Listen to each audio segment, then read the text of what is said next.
भैया कोई रिकॉर्ड कर रहा है या नहीं कर रहा? डॉक्टर वायरल कर रहा है इसे। अब तो ऐसे ऐसे अपराधी पैदा हो गए हैं जिनके सामने रावण का कोई अस्तित्व नहीं है। अगर आज जलाना है, मैं सारे हिंदुओं का इस मंच से आह्वान करना चाहता हूं, यदि आप जलाना चाहते हैं हर दशहरे पर तो को जलाइए।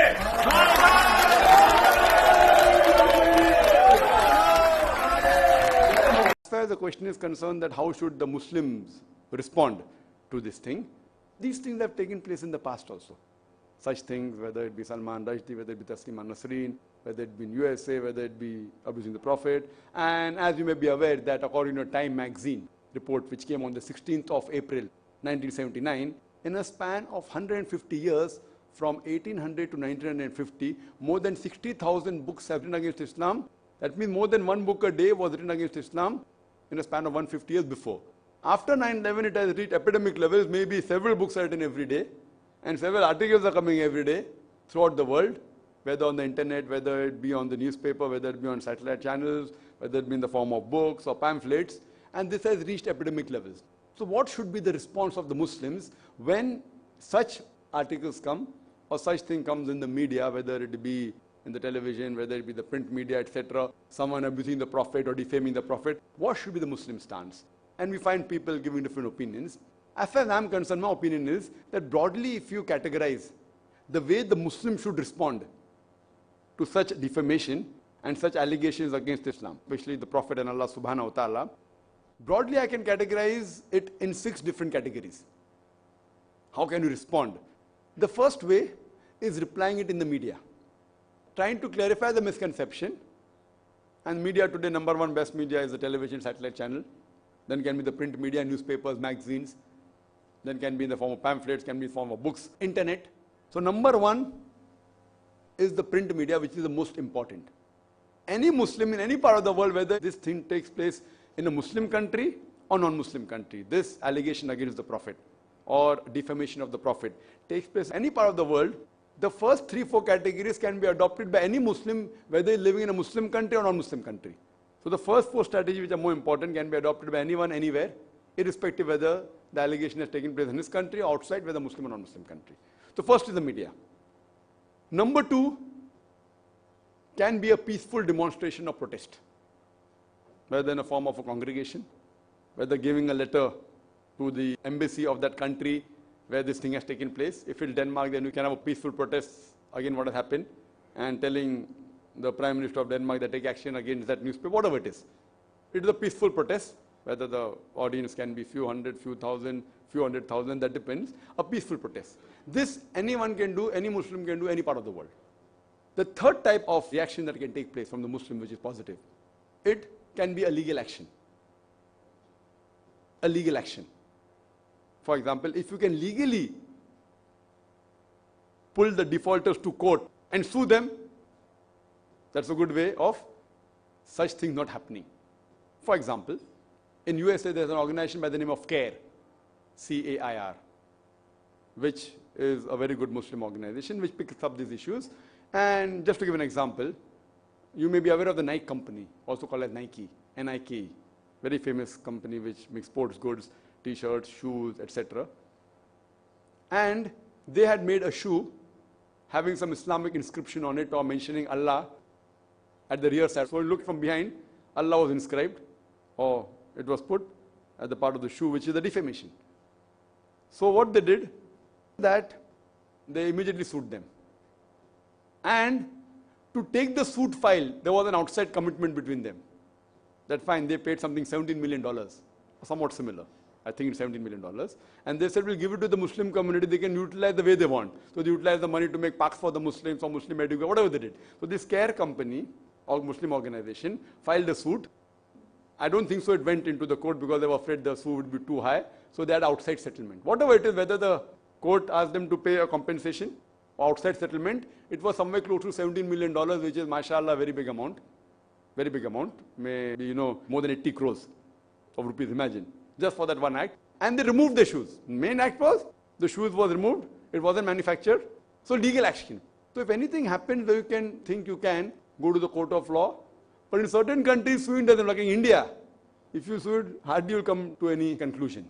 The law is so that the case may run for 10 years, 20 years. So depending upon the country, in USA the laws are very strict, copyright laws are strict, suing laws are strict. So depending upon the situation. So as far as the first and second strategy can be done anywhere in the world, that is by media replying, clarifying the misconception, writing letters, printing books, what is wrong, what is the right picture of the Prophet and Islam.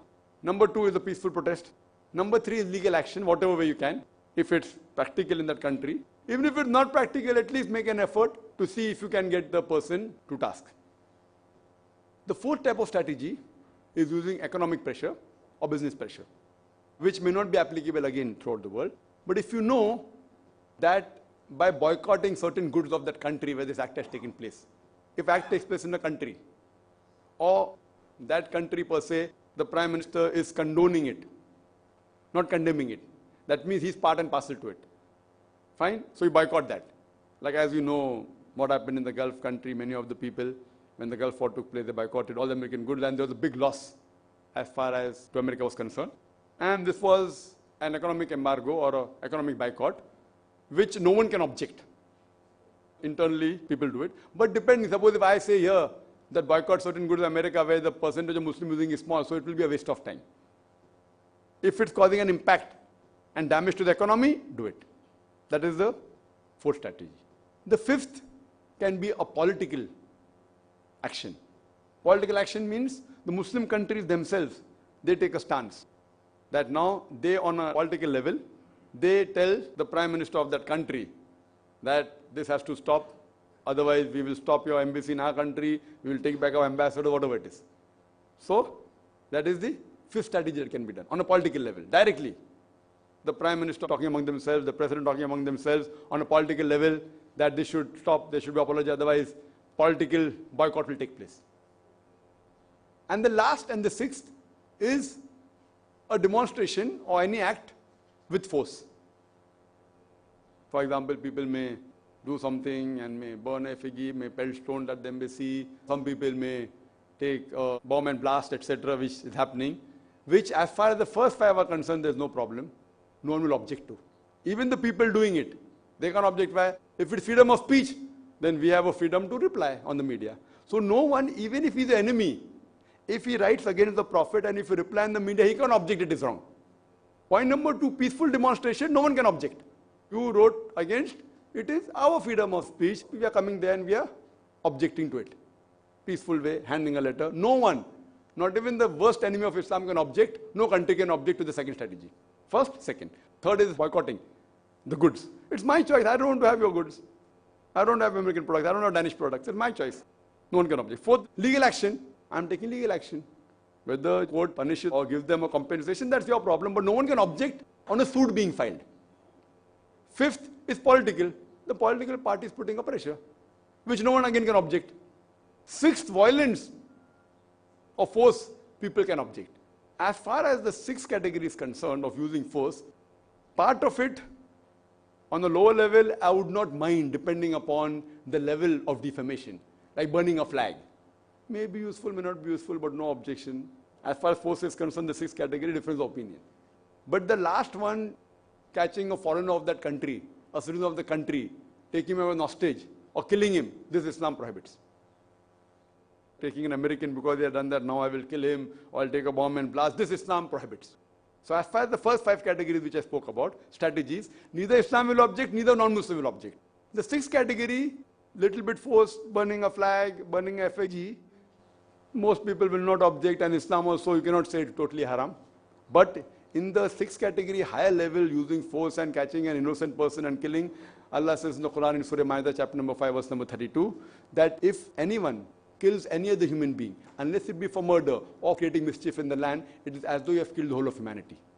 If you kill any human being, whether Muslim or non-Muslim, unless it be for murder or for creating mischief, it is as though you have killed the whole of humanity. And if you save any human being, you have saved the whole of humanity. So if you catch the person who's involved in that act, then it may be possible. But you're catching an innocent citizen of some country, this is totally prohibited in Islam. If you catch the person who's done that crime, and if it is an Islamic country, give him the punishment, what Islamic law says, I've got no problem.